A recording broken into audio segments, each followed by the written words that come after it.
যখন অনার্স পড়েছিলাম আমাদের সিলেবাসে জন মিল্টনের প্যারাডাইস লস্ট বলে একটা এপিক ছিল। তা সেখানে জন মিল্টন বলছেন, mind in its own place in itself can make a heaven of hell, a hell of heaven. Mind in its own place মানে মন তার নিজের জায়গায়, ইন ইটসেলফ তার নিজের মধ্যে, can make a heaven of hell মানে নরকের মধ্যেও স্বর্গ তৈরি করে নিতে পারে, আ হেল অফ হেভেন আবার স্বর্গের মধ্যেও নরক তৈরি করে নিতে পারে। মন যদি তোমার শুদ্ধ হয়, তুমি যদি নরকেও বসে থাকো সেইখানেই স্বর্গের অনুভূতি পাবে, কিন্তু মনই যদি অপবিত্র হয়ে যায়, যদি স্বর্গেও বসে থাকো সেইখানেই মনের মধ্যে নরক তৈরি হয়ে যায়। তা আমরা মনকে নিয়ে মধুময় বৃন্দাবনে এসেছি, আস্বাদন করব আমাদের আজকের লীলা, অন্ন ভিক্ষা লীলা।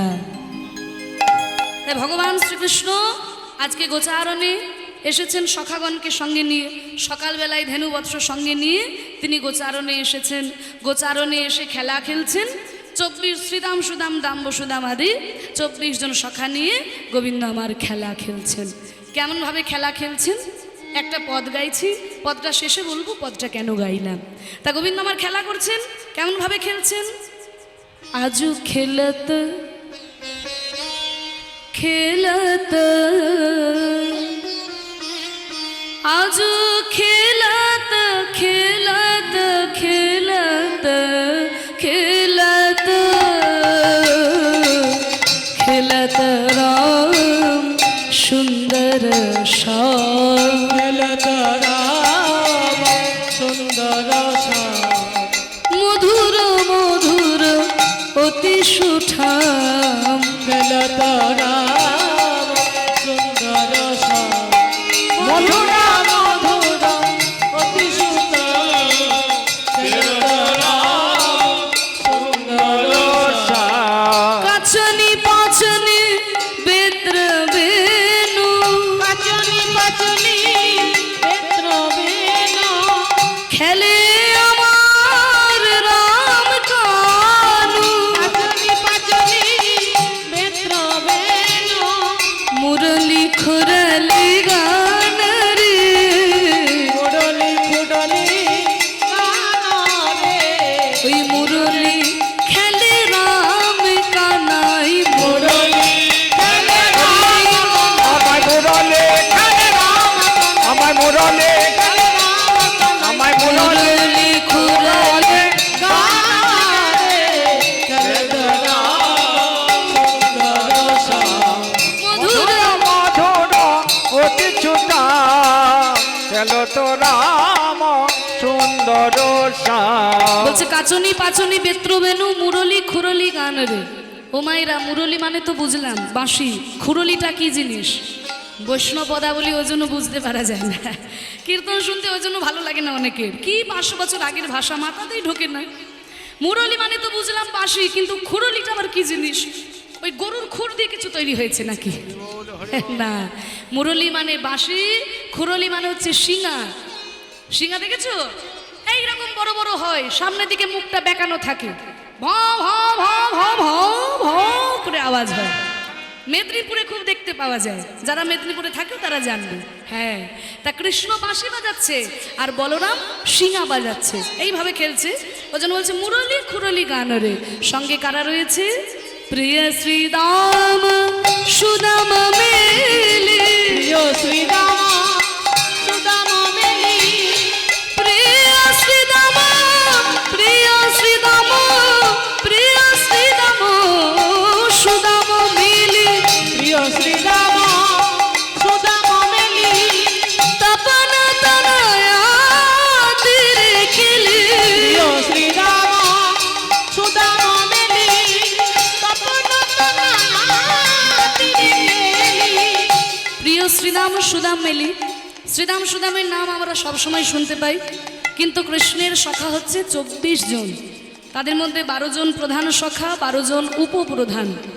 দেখা যাক কয়জনের নাম করা যায়। গোবিন্দের, ও মাইরা মন দিয়ে শোনো, গোবিন্দের প্রধান যে সখা তাদের মধ্যে কারা রয়েছে? শ্রীদাম সুদাম দাম বসুদাম সুবল মহাবল সুবাহু বহুবাহু স্তক কৃষ্ণ অর্জুন লবঙ্গ আর মধুমঙ্গল। কটা হয়েছে? হয়েছে? মায়েরা বলছে শুনতে বললে শুনলাম, গুনতে বললে তবে তো গুনবো। আরেকবার বলছি গুনো, ভালো করে গুনে না, দেখো 12টা হলো না কটা হলো। শ্রীদাম, সুদাম, দাম, বসুদাম, সুবল, মহাবল, সুবাহু, বহুবাহু, স্তোককৃষ্ণ, অর্জুন, লবঙ্গ, মধুমঙ্গল। হয়েছে? দেখবে লবঙ্গ মানে খাবার লবঙ্গ নয় কিন্তু। কৃষ্ণের 12 জন সখার মধ্যে একজনের নাম লবঙ্গ। 12 জন প্রধান সখা, 12 জন উপপ্রধান। তাদের মধ্যে কারা আছে? হলায়ুধ, বরুথপ, গন্ধর্ব, কিঙ্কিনী, অংশুমান, ভদ্রসেন, বিলাসী, বসন্ত, উজ্জ্বল, কলবিঙ্ক, কোকিল, পুণ্ডরী। 12 আর 12 যোগ করলে 24। এই 24 জন সখা নিয়ে গোবিন্দ আমার খেলা করছেন। আর তত্ত্বের দিকে বলছে, বাবা আমরাও যখন এই সংসারী গোষ্ঠে খেলতে আসি, আমরাও কিন্তু 24টি তত্ত্ব নিয়ে খেলি। আমরা এই সংসারী গোষ্ঠীতে খেলতে এসেছি, এই দেহের মধ্যে 24টি তত্ত্ব। একটু বলে দিই, শুনে রাখুন কি কি 24টি তত্ত্ব। ভূমির আপনলে বায়ু খং বুদ্ধি মে বচ অহংকারতি অং মে ভিন্ন প্রকৃতি গোষ্ঠতা। ভূমি মানে মাটি, দেহের মধ্যে যে মাটি অংশ, এই যে ত্বক, হাত দিলেই বুঝতে পারবেন যেন মাটির মধ্যে দিয়ে তৈরি হয়েছে। হ্যাঁ, ভূমি আপ মানে হচ্ছে জল, আমাদের দেহে তো 70%ই জল রয়েছে। আপ অনলে, অনল মানে হচ্ছে আগুন, কিন্তু এখানে অনল বলতে তেজ, ক্রোধ আমরা যেটা বলি। আপ অনলে বায়ু মানে বাতাস, নিঃশ্বাস প্রশ্বাস আমরা নিচ্ছি শরীরের মধ্যে। খং মানে শূন্য স্থল যেটা রয়েছে। মন, বুদ্ধি, 5 আর 2 7 অহংকার। এ তো 8 হলো, 24 তো হলো না। তা 8এই থেমে গেলে দিয়ে হলো 24, তাহলে 3 দিয়ে গুণ করতে হবে নাকি 3 8 24 হয়ে যাবে? না, এই যে অহংকার বড় করে বললাম, এই অহংকার কথাটার মধ্যেই কিন্তু 17টি তত্ত্ব লুকিয়ে আছে। আমরা অহংকার বলতে শুধু গর্ব বুঝি, কিন্তু অহংকার মানে শুধুই গর্ব নয়। 17টা জিনিস এক জায়গায় হলে তবেই অহংকারের সৃষ্টি হয়। পঞ্চ জ্ঞানেন্দ্রিয়, পঞ্চ কর্মেন্দ্রিয়, পঞ্চ তন্মাত্র। পঞ্চ জ্ঞানেন্দ্রিয় কি কি? চক্ষু, কর্ণ, নাসিকা, জিহ্বা, ত্বক। পঞ্চ কর্মেন্দ্রিয় কি কি? মুখ, পানি, পাদ, পায়ু, উপস্থ। পঞ্চ তন্মাত্র কি কি? রূপ, রস, গন্ধ, শব্দ, স্পর্শ। এরপর রয়েছে অবিদ্যা আর সূক্ষ্ম দেহ। এই 17টা নিয়ে অহংকার। এই যে দেখুন পঞ্চ জ্ঞানেন্দ্রিয় যদি নিজের নিজের কাজ করে যায়, অহংকার হতেই পারে। মুখ, পানি, পাদ, বায়ু, উপস্থ নিজের নিজের কাজ করে যায়, অহংকার হতেই পারে। কিন্তু যদি কেউ চোখে দেখতে না পায়, কানে শুনতে না পায়, দুটো হাত না থাকে, দুটো পা না থাকে, অহংকার হবে কি? হবে না। তাহলে 17টা নিয়ে অহংকার, আর আগে ছিল 7। 7 আর 17 যোগ করলে কত হয় বাবা? 24। তাই দেহের মধ্যেই 24 জন সখা নিয়ে এই সংসারী গোষ্ঠী কিন্তু আমরাও খেলতে এসেছি। যাই শুনবেন তত্ত্ব দিয়ে বুঝে নেবেন আজকে।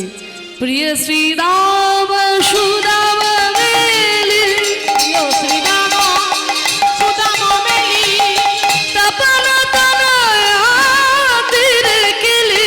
প্রিয় শ্রীরাম সুদাম মেলি, তপন তনয়াতির কেলি। ধবলি শ্যামলি অবলি ধবলি, ধবলে শ্যামলে আমলে আমলে, ধবলি শ্যামলি অবলি ধবলি, ধমনি শ্যামলি আমলি গাওয়ালি। পুকারি বলত গান রে। ঝলক রাম সুন্দর শ্যাম, মধুর মধুর অতি সুতা, খেলো তো রাম সুন্দর শ্যাম। হাটে মাঠে ঘাটে মাগো কতই তো বাচ্চারা গরু চড়ায়, কই কাউকে তেমনি এত কীর্তন হয় না। আর একটা বাচ্চা ছেলে বৃন্দাবনে গরু চড়াচ্ছে, আর শোনার জন্য আমরা বসে আছি, না খেয়ে না ঘুমিয়ে সারাদিন ধরে বসে আছি, কাজকর্ম সব ফেলে রেখে বসে আছি। কেন? বলে শোনো, তোমাদের চোখে যে বাচ্চা, ওর থেকে বড় যে সারা বিশ্ব ব্রহ্মাণ্ডে আর কেউ নাই। হরিবোল হরিবোল। ও হলো আগমনী গম বেদসার। আগমনী গম বেদসার। তোমাদেরকে কৃপা করবে বলে লীলাই করো তো গোঠবিহার। আগমনী গম বেদসার, লীলাই করত গোঠবিহার। এবার বলছি আপনাদের, বললাম না যে পদটা কেন গাইলাম, পদের শেষে বলছি। এই যে এত সুন্দর পদ, কৃষ্ণের খেলার এত সুন্দর বর্ণনা যিনি দিচ্ছেন, এই পদটির লেখক কে জানেন বাবা? চণ্ডীদাস নয়, বিদ্যাপতি নয়, একজন মুসলমান। একজন মুসলমান হয়ে এত সুন্দর বৈষ্ণব পদাবলী লিখেছে। নিজের নাম পাল্টায়নি, নিজের ধর্ম পাল্টায়নি, শুধু মনটা সঁপে দিয়েছে ওই গোবিন্দ চরণে। আমাদের এই বাংলা, আমাদের বাংলা ভাগাভাগির জায়গা নয়। আমাদের বাংলায় শত শত বৈষ্ণব পদাবলী রচিত হয়েছে মুসলমান পদকর্তার দ্বারা। তা দেখুন এই পদটি একটি পদাবলীতে তার নামও দিয়েছে নাসির মাউদ। বৈষ্ণব পদাবলীর একটা নিয়ম আছে, পদকর্তার নাম বললে হাত জোর করে তাকে সম্মান জানাতে হয়। এখনো প্রত্যেক কীর্তনিয়া নাসির মামুদের নাম নিলেই হাত জোর করে তাকে সম্মান জানায়। ওই নাসির মামুদ করো তো আসো, নাসির মামুদ করো তো আসো, চরণে শরণ দান রে, চরণে শরণ দান রে। ওই চরণে আমি শরণ নিলাম, চরণে ওই চরণে আমি শরণ নিলাম, চরণে আমি শরণ নিলাম। চরণে শরণ দান রে। খেলো তোরা সুন্দর শ্যাম, মধুরা মধুরা অতি সুন্দর। খেলো তোরা সুন্দর শ্যাম। আমাদের বাংলাটা ভাগাভাগির জায়গা নয় গো, কিন্তু দুর্ভাগ্যজনক ভাগাভাগি সেই যে তখন করে দেওয়া হলো। তাই জন্যই আমরা যে নিজেদের মধ্যে ভেদাভেদ দেখতে পাচ্ছি, কিন্তু আমাদের বাংলাটা ভাগাভাগির জায়গা নয়। আমাদের এখানে বৈষ্ণব পদাবলী হাজার হাজার রচিত হয়েছে মুসলমান পদকর্তার দ্বারা। হ্যাঁ, এগুলো তো আমরা খোঁজ খবরই রাখি না।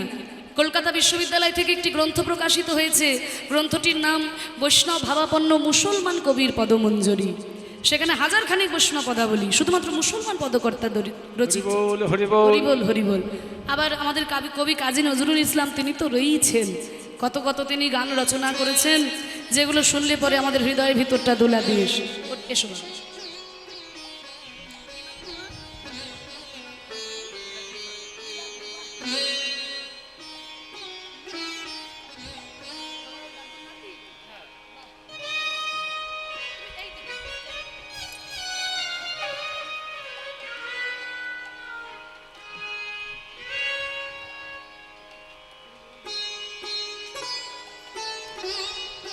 আমাদের স্বর্গীয় শ্রী নবীন বাবুর দুই নাতি হিমাদ্রি এবং নীলাদ্রি, তারা দান করেছে ভগবানের উদ্দেশ্যে।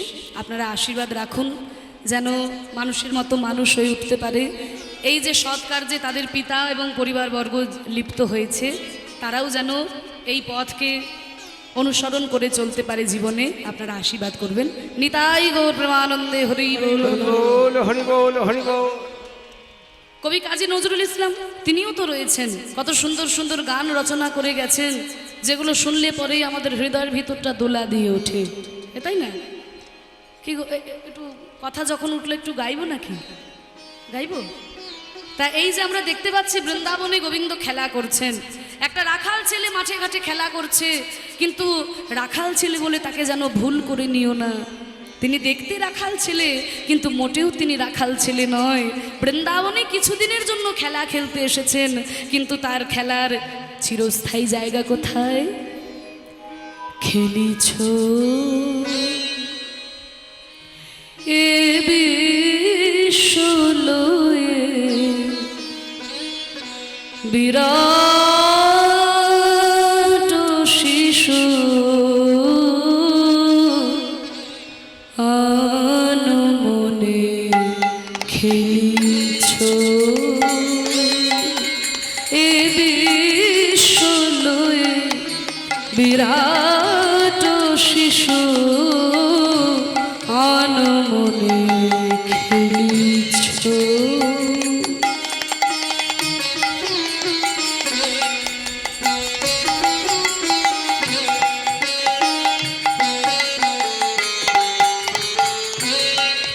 এই বিশ্বব্রহ্মাণ্ড নিয়ে ভগবান খেলা করছেন, তাই বলছে প্রলয় সৃষ্টি তব পুতুল খেলা, নিরজনে প্রভু নিরজনে খেলিছ।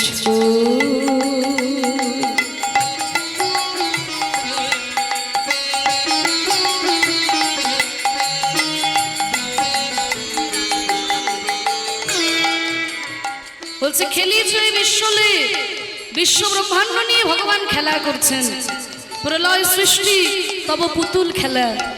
দেখবেন ছোট ছোট বাচ্চারা যখন খেলা করে, কি মন হলো বালি দিয়ে এক সুন্দর একটা ঘর বানালো, আবার কি মন হলো এমন একটা লাথি দিল, বালির ঘর ভেঙে পড়ে গেল।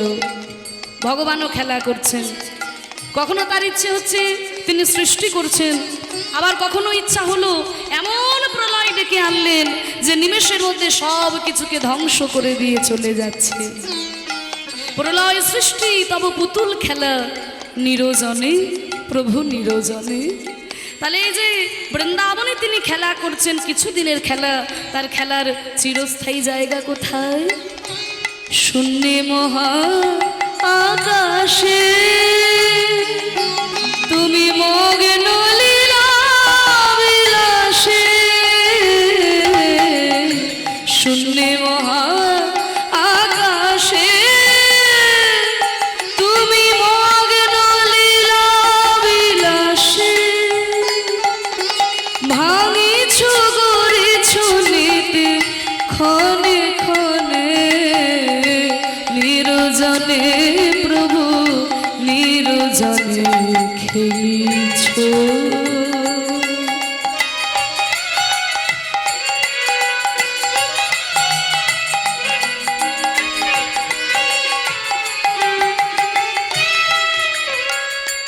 তাহলে বিশ্ব ব্রহ্মাণ্ড নিয়ে ওই শূন্য মহা আকাশে বসে তিনি খেলা করছেন। তাহলে ভগবানের খেলনা কোনগুলো? ভগবানের খেলনা সেগুলো তার প্রাকৃত জগতে তৈরি হয় না। তাহলে ভগবানের খেলনা কোনগুলো দেখুন, নজরুল বলছেন তারকার বিশ্বসী খেলনা তবু হে উদাসী। পরিয়ায় আছে রাঙা পায়ের কাছে রাশি রাশি।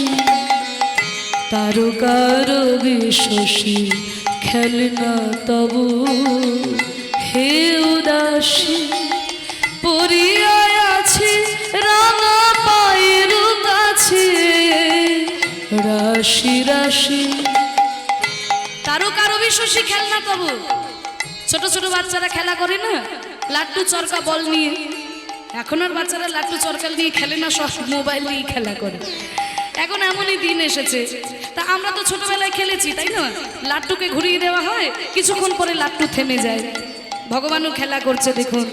এই পৃথিবীরূপী লাট্টুকে এমন ঘুরিয়ে দিয়েছেন যে ঘুরেই চলেছে আর থামার নাম নাই। যেদিন থেমে যাবে সব ধ্বংস হয়ে যাবে। তাহলে চন্দ্র সূর্য গ্রহ তারকা এগুলো তার খেলনা, পায়ের তলায় পড়ে থাকে। আমরা তার খেলা কি করে বুঝতে পারবো?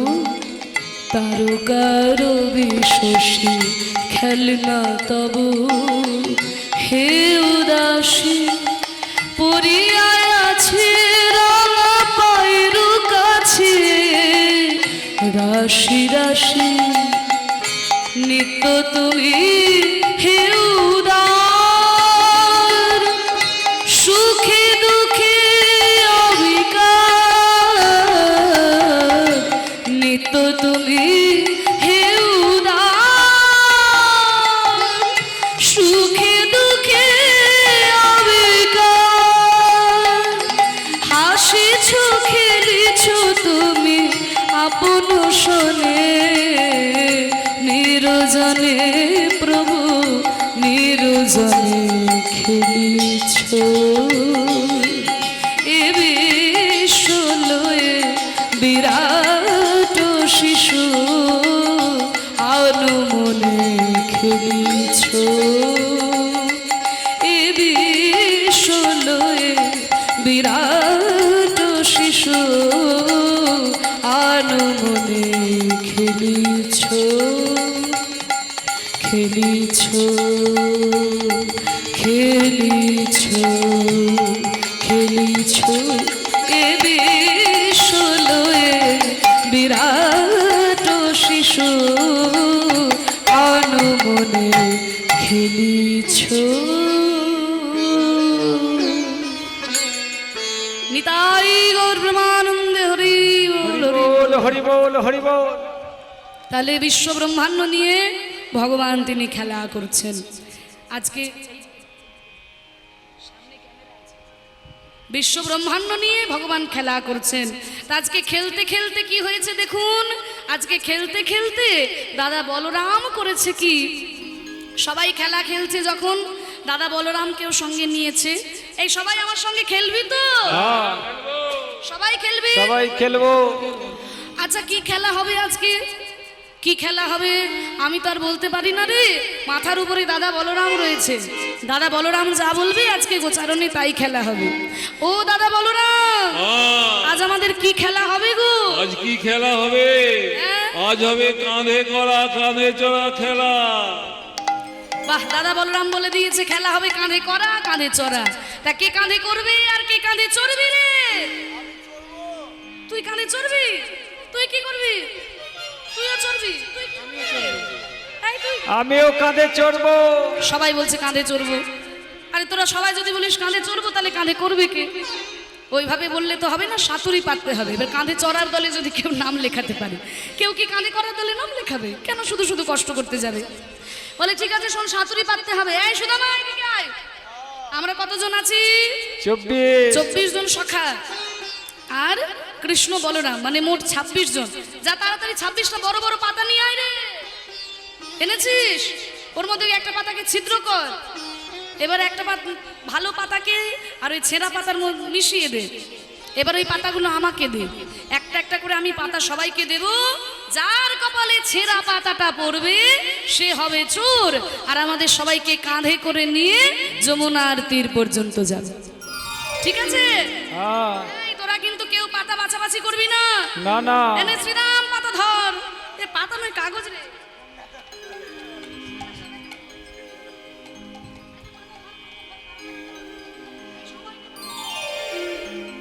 এই শ্রীরাম, তোর পাতাটা কেমন রে? ভালো পাতা পেয়েছিস? ওটা পাতা। এই তোর পাতাটা কেমন রে? আমার পাতা ভালো। ভালো পাতা পেয়ে তোর পাতা, তোর ভালো পাতা পেয়ে গেলি। এই তোর ও দাদা বলো না, তোমার পাতা- ভালো। এই বাবা সবাই ভালো পাতা পেলি রে, তা ছেঁড়া পাতাটা কে পেয়েছে? এ কানাই, হ্যাঁ, তোর পাতাটা দেখি। কৃষ্ণ সবার পাতার খোঁজ নিয়ে বেড়াচ্ছে, নিজের পাতার খোঁজ নাই। তা দেখবেন যে সবার ভালো করে তার কিন্তু নিজের ভালো হয় না, যে সবার ভালো করে তার নিজের ভালো হয় না। এই তোরা আমার পাতা দেখবি? হ্যাঁ, দেখবি আমিও ভালো পাতা পেয়েছি। দেখি। এই দেখ, এই তো কানাই পাতা ছেঁড়া। আমার গো বলি ছেঁড়া পাতা পড়েছে। চোর, তোরা আমার চোর। গো বলি ছেঁড়া পাতা। চোর, এই কানাই বলবি চোর। না, চোর বলবি না। চোর। চোরকে চোর বলেছি, তা গায়ে ফসকা পড়ে গেছে। চোরের মায়ে আবার বড় গলা। বলে চোরের মায়ের বড় গলা। তুই তো বৃন্দাবনের ঘর থেকে দিনরাত ননি মাখন চুরি করে খাচ্ছিস, তাই তোকে চোর বলেছি তো তোর গায়ে ফসকা পড়েছে।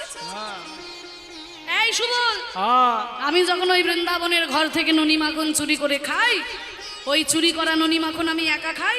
না, তোরা সবাই ভাগ করে খাস। সবাই খাই। তাহলে চুরি করা ননি মাখন যে খাবে সেও চোর।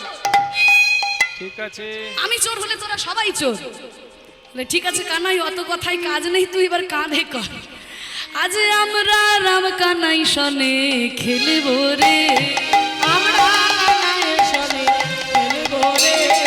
আমরা রমজানের সনে খেলব রে। খেলা খেলব রে, খেলা খেলব রে, খেলা খেলবো রে, খেলা খেলবো রে। আমরা দূর বনে যাব না খেলব রে, দুর্গানে যাব না খেলবো রে। আমরা দূর বনে যাব না, মা মানা করেছে। দুর্গানে যাব না, মানা করেছে, মা মানা করেছে, মা মানা করেছে। খেলা খেলব রে, খেলা খেলবো রে। আমরা রাম কানাইয়ের সনে খেলবো রে। আমরা রমজানের সনে খেলব রে। সবাই হুড়মুড় করে কানাইয়ের কাঁধে চাপতে শুরু করেছে। এবার কানাইয়ের কাঁধে যখন সবাই চাপছে, দাদা বলরাম কি করে এগুলো দেখতে পারে? দাদা বলরামের বড় কষ্ট হচ্ছে। আমার ভাই কানাইয়ের কাঁধে সবাই উঠছে, এবার আমি দাদা হয়ে কি ভাইয়ের কাঁধের উপরে উঠতে পারি? আমার ভাইয়ের কষ্ট হবে না? এই বলে সবাই যখন খেলা খেলছে দেখে দাদা বলরাম কি করলেন, ওইখান থেকে একটু সরে গেলেন, যাতে সবাই খেলায় মত্ত হয়ে গেছে। এবার আড়াল হয়ে একটু সরে গিয়ে করেছে কি, দাদা বলরামের একটা নেশা ছিল। কি নেশা? না, মধু খাওয়ার নেশা ছিল, মধু। এইবার আস্তে আস্তে জঙ্গলের মধ্যে গিয়ে, বনের মধ্যে গিয়ে যত পেরেছে মধু খেয়েছে, যত পেরেছে মধু খেয়েছে। এবার ওই মধুর মধ্যে কিন্তু একটা মাদকতা থাকে। মধু যদি কেউ বেশি খায় তাহলে কিন্তু একটা মাদকতা মানে নেশা হয়ে যায়। তাই দাদা বলরামের একটু পেট ভরে মধু খেয়েছে খালি পেটে, আর নেশার নেশা হয়ে গেছে। এরপরে নেশার ঘরে দাদা বলরাম আজকে ওই যমুনার তীরে একটা কদম গাছ, ওই কদম গাছের তলায় এসে বসেছে। রাম গুণ ধাম করু খেলা কালিন্দি কুলে, রাম গুণ ধাম করু খেলা কালিন্দি কুলে, রাম গুণ ধাম করু খেলা কালিন্দি কুলে, রাম গুণ ধাম করু খেলা কালিন্দি কুলে, তপন তনয়া নিরে নিরখি নিজ ছায়বি, তপন তনয়া নিরে নিরখি নিজ ছায়বি, তাশয় করো তো কত খেলা কালিন্দি কুলে, আশয় করত কত খেলা কালিন্দি কুলে। এইবার দেখুন দাদা বলরাম যেই না কদম গাছের তলায় বসেছে, আর কদম গাছের তলায় বসে যমুনার জলের দিকে যখনই মুখটা দিয়েছে, আর যেই না মুখটা দিয়েছে যমুনার জলে, আর দাদা বলরামের ছায়াটা ওই যমুনার জলের উপরে পড়েছে। এবার যমুনার জলের উপরে যেই না ছায়াটা পড়েছে, তখন করেছে কি, দাদা বলরাম খুব চিন্তায় পড়ে গেছে। দাদা বলরাম খুব চিন্তায় পড়ে গেছে। কি রে, আমি তো জানতাম বৃন্দাবনে আমি একা বাবা বাবা অলরাম, বলরাম কোথা তো কোথা থেকে এলো? কে কে কে কে কে কে রে তুই পরিচয় দিনা রে, কে কে কে কে কে কে রে তুই পরিচয় দে না রে, কে কে কে কে কে কে রে তুই পরিচয় দিনা রে, কে কে কে কে কে কে রে তুই পরিচয় দে না রে, কে কে কে কে? এবার দেখুন দাদা বলরাম যা করছে ছায়াটাও তাই করছে। ছায়া তো তাই করবে, আমি যা করবো আমার ছায়া যেখানে বলবে ছায়া তো তাই করবে। এবার দাদা বলরাম বলছে কে, ছায়াটাও বলছে কে। দাদা বলরাম আরো রেগে গিয়েছে, কে কে কে কে কে কে কে কে রে তুই পরিচয় দিনা রে, কে কে কে কে কে রে তুই পরিচয় দে না রে, আর কি বলো রাম ব্রজে আছে দেখবো আমি, আরে কি বল রাম ব্রজে আছে দেখবো আমি, দেখে নেব দেখে নেব। দাদা বলরাম যখন বলছে দেখে নেব, ছায়া বলছে আমিও দেখে নেব। তুই আমাকে দেখবি, আমি দেখে নেব। দেখবো তুই বলি না আমি বলি, তুই বলে না আমি বলি, তুই বলি না আমি বলি, তুই বলি না আমি বলি, কে বেশি শক্তিশালী তুই বলি না আমি বলি, কে বেশি শক্তিশালী তুই বলি না আমি বলি। এমন সময় এই ছলনা দেখে যোগমায়া উপর থেকে দেখছিল বলাইয়ের সঙ্গে আরেকটু ছলনা করি। এবার বলাইয়ের সঙ্গে ছলনা করতে গিয়ে করেছে কি, যমুনার ঢেউ আরো বাড়িয়ে দিয়েছে।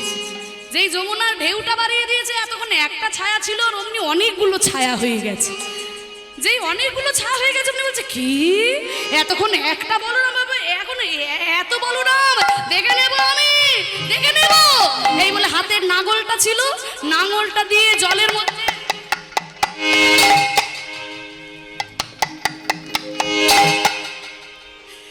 যেই না জলের মধ্যে আঘাত করতে থাকছে, রেগে গিয়েছে দাদা বলরাম, নেশা হয়ে গেছে তো।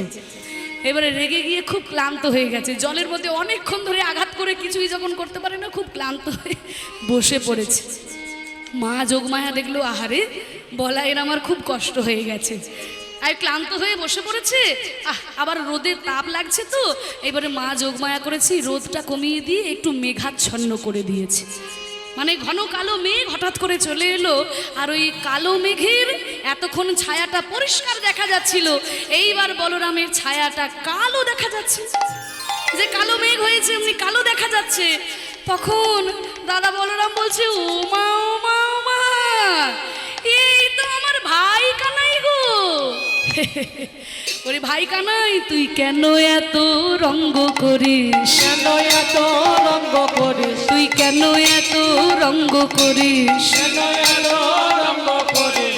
ওরে আমার ভাই কানাই, কেন এত রঙ্গ করিস? ওরে আমার ভাই কানাই, ওরে আমি যে তোর দাদা বলাই, হরি আমার ভাই কানাই, আমি যে তোর দাদা বলাই। ওরে আমার ভাই কানাই, কেন এত রঙ্গ করিস? আর কি বলো রাম ব্রজে আছে দেখবো আমি। আর কি বল রাম বুঝে আছে দেখবো আমি। দাদা বলরাম খুব ক্লান্ত হয়ে গিয়ে এক পা দু পা করে যেই না এসেছে, দেখে কি সখাগণ খেলা খেলতে খেলতে প্রচণ্ড রোদের তাপে খুব ক্লান্ত হয়ে গিয়ে একটা গাছের তলায় বসে পড়েছে। কৃষ্ণও বসেছে, শ্রীদাম সুদাম দাম বসুদাম সবাই বসেছে। শোভাটি কেমন হয়েছে? শ্রীনন্দ নন্দন করি গোচারণ মলিন ও মুখ শশী। এই গানটি একটু বড় তালের মধ্যে আছে, বড় দুঠুকি তাল, একটু ধৈর্য ধরে শুনুন। এগুলো না গাইলে পরে কীর্তনের মর্যাদা রক্ষা হয় না, খুব ছোট করে গাইছি। আর কিবা শ্রীনন্দো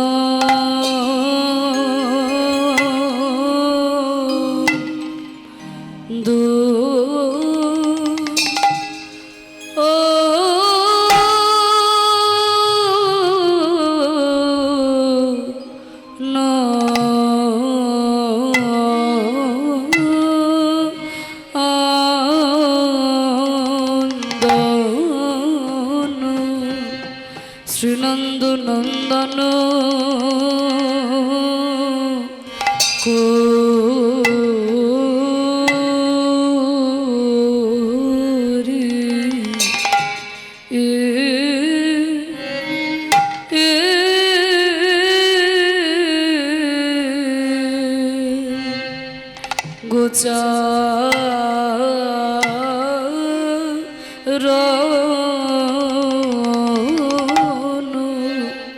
শ্রীনন্দ নন্দন করি গোচারণ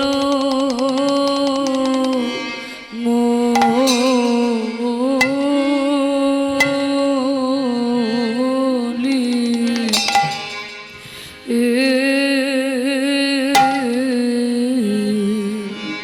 শ্রীনন্দ নন্দন করি গোচারণ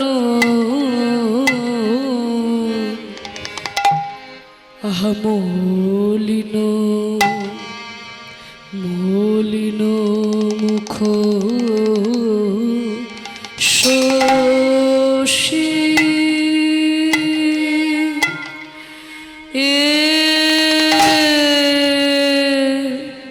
এ কি শোভারে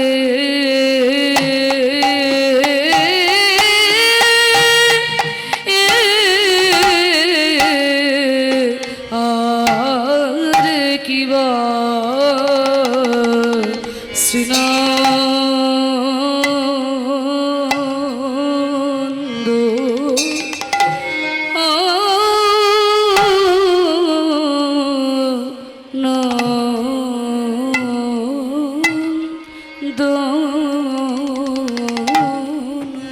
কানাই তোর বদন কেন মলিন হলো কেন মলিন হলো বলি বলবো কানাই খুলে বল ভাই কেন মলিন হলো বল বল কানাই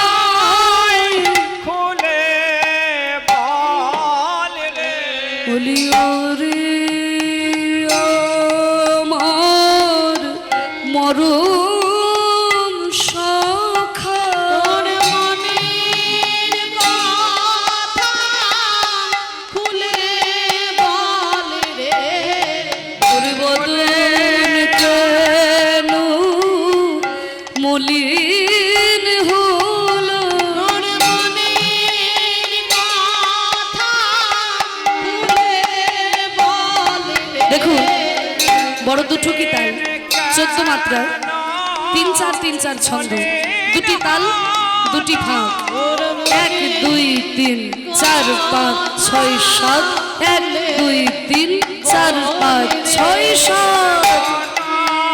7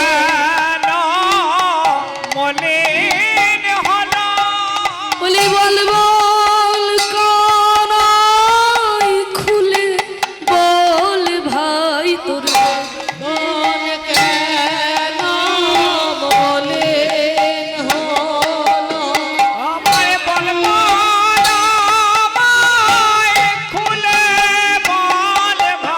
বলি ওরে আমার মরম সখা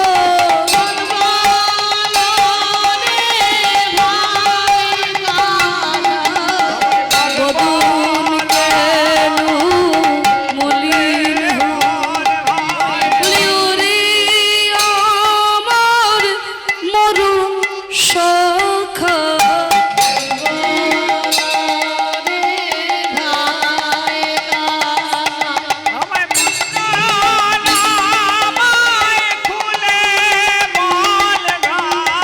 বদন কেন মলিন হলো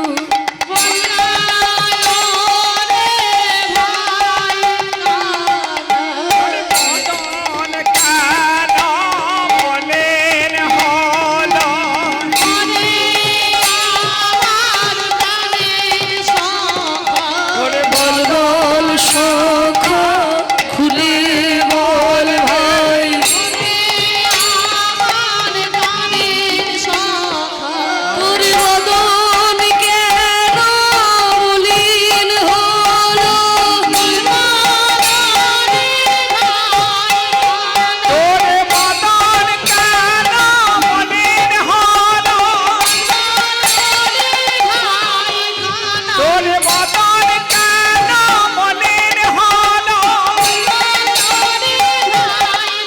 তোর বদন কেন মলিন হলো বিদায় হরিব বলি